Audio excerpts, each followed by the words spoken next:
Halo teman-teman, kita akan membahas job order costing and accounting for losses.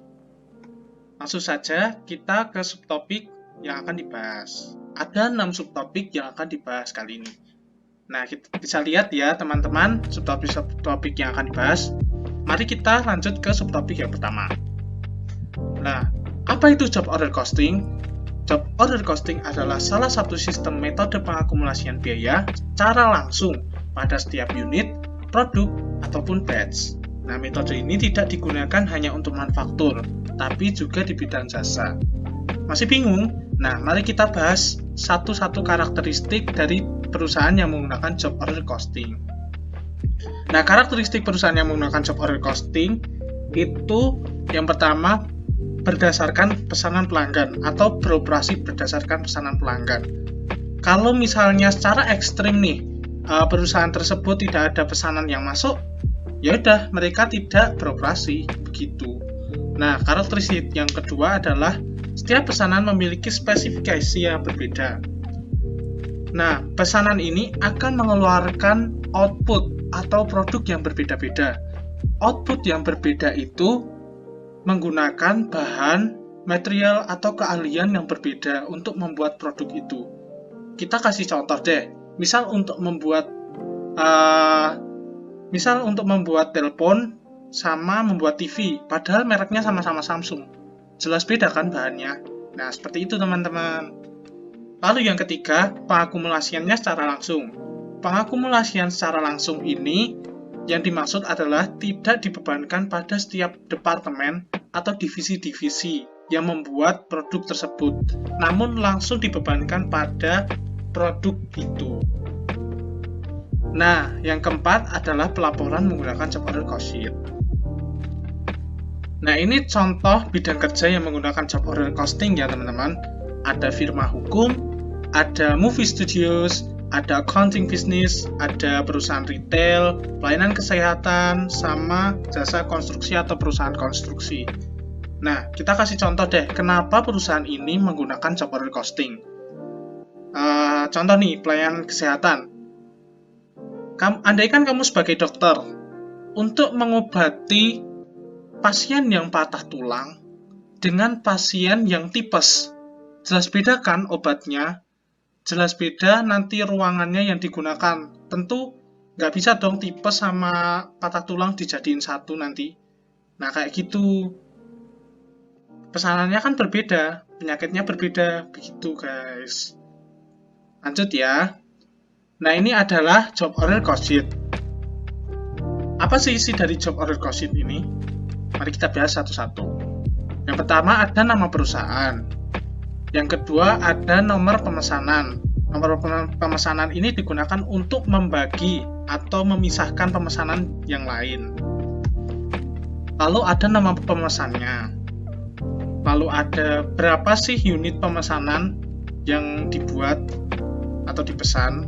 Nah, yang kelima ada tanggal dimulai pemesanan tersebut dikerjakan. Yang keenam adalah tanggal selesai pemesanan tersebut dikerjakan. Yang ketujuh, ada direct materials cost used. Lalu ada direct labor cost used. Ada factory overhead applied. Lalu ada unit used. Yang terakhir adalah total cost dari pemesanan tersebut. Selanjutnya, job order costing.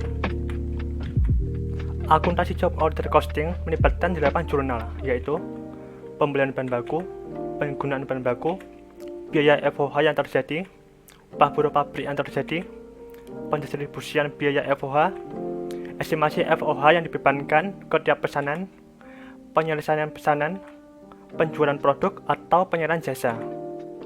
Yang pertama, pembelian bahan baku. Transaksi selama bulan Februari adalah membeli bahan baku secara kredit sebesar 60.000 dengan jurnal material pada akun payable sebesar 60.000. Kedua, penggunaan bahan baku. PT Keramik Technical melakukan pembelian secara kredit 45.000, kemudian melakukan manufacturing atas mesin keramik job 11 berupa material langsung 10.000 dan lem paku cat sebagai material pendukung senilai 2.500. Diminta permintaan barang dari gudang atas sub 11 dengan jurnal work in process pada material sebesar 10.000 dan FOH kontrol pada material sebesar 2.500. 3. Biaya FOH yang terjadi dan pendistribusian biaya FOH. Beban pengurusan mesin pabrik untuk bulan Oktober 2020 adalah 1.250. Diminta beban pengurusan mesin selama bulan Oktober 2020 dengan jurnal FOH kontrol pada accumulated depreciation mesin sebesar 1.250. Upah buruh pabrik yang terjadi. Gaji karyawan diasumsikan dibayar satu kali selama Oktober senilai 7.600 untuk buruh langsung dan 1.600 untuk pekerja pendukung lainnya. Diminta gaji karyawan Oktober 2020 dengan jurnal work in process pada payroll sebesar 7.600 dan FOH kontrol pada payroll sebesar 1.600. Estimasi FOH yang dibebankan ke tiap pesanan. Agar biaya FOH dapat dibebankan, maka digunakan predetermined overhead rate yang biasanya dibebankan pada direct labor cost yang didapatkan dengan membagi estimasi total overhead direct labor dengan estimasi jumlah DLH.